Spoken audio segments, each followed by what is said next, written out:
priniesol tento hudobný nástroj lebo to je jeden z hudobných nástrojov, ktorým som sa ja stretol, a to není podstatné, pred možno 45 rokmi, alebo 50 rokmi, a teraz sa mi dostal do zbierky. Vyrobil ho jeden bača v Tomčanoch, tu má iniciály, je tam, čítaš tam, vidíš tam, Zachara, Jožo Zachara, J.Z. Tomčan. Tomčanov bačoval, v 1959 to vyrobil, túto fujaru. A bol to človek, ktorý vlastne, ja som akože prišiel k nemu a to bol prvý človek, s ktorým som viac menej bol bača, človek bača v kontakte. A som išiel k nemu, on býval sám, žena mi zomrela hodne rokov dopredu, alebo teda ešte. No a búcham na dvere. A on mal saláš v sade tak hlbšie. Bola treskúci mráz, zima, búcham na dvere, nikto, nič neotvára. A odrazu za voľakých, no čo, za chvíľu, hodnú chvíľu, spoza maštáľa alebo voľakého stávania za mňa. Čo chceš? Dobrý deň, tak som povedal, kto som, čo som, ja som mal, neviem, či 14 rokov, či koľko, 13. Tak som mu povedal, že som prišiel a tak poď, tak my išli dozadu do tej koliby. No a tam sa troška dymilo, pod kotálom bolo troška, no tak kotál bol tiahnutý, ale bol ohník malinký.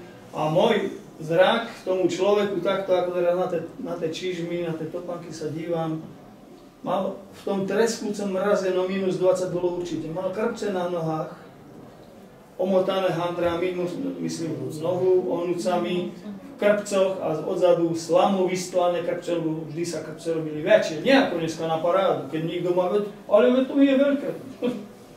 Dražiť sú väčšie. Dneska sú na mieru, ako ubáťať topánky. Vždy sa robili o 3 čísla dlhšie, väčšie.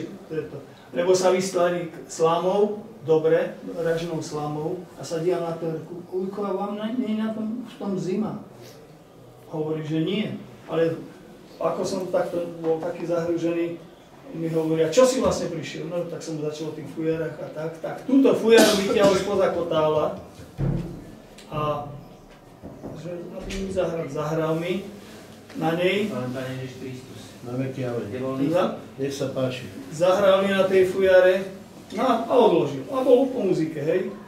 No tak sme ešte debatovali a tak, no ja som chcel od neho volať také technické veci, záležitosti, no ale to bol človek, ktorý celý život pásol od malého dieťaťa, možno ovce, a on nevedel ani o tej fujare, len tomu, neviem, proste voľaké informácie zohnal a urobil si. No však vidíte, aká je len krivuľa, ale to by nebolo na tom. Ale teraz, ako som spomínal, my pilníkujeme dierky, aby to ladilo presne čo.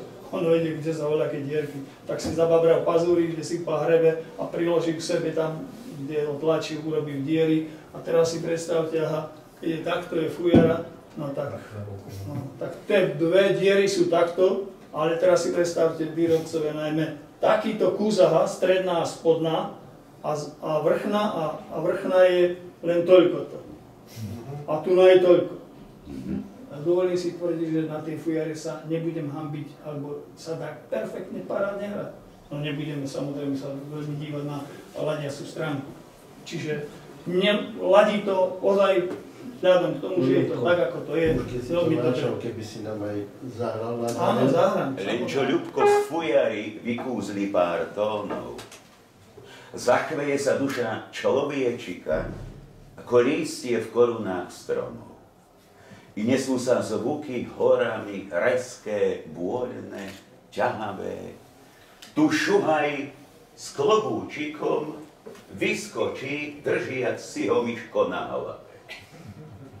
Či z večera, alebo z rána, milé dámy, alebo páni, 2 dní budú znieť takýmto zvukom čičmany. Ja som sem neprišiel, ani vy, na fraj, ale lásku sme prišli vyznať fujarke, Ľubko, hraj.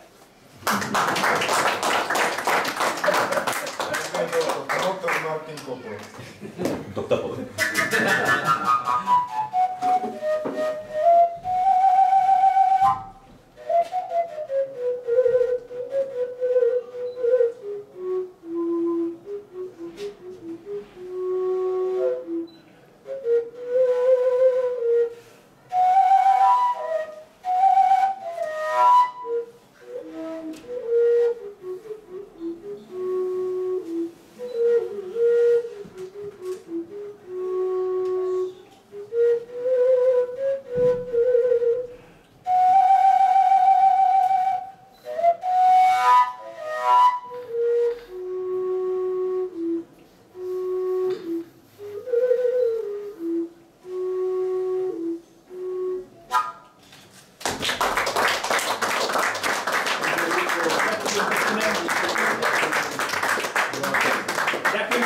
tým prajem zbytok.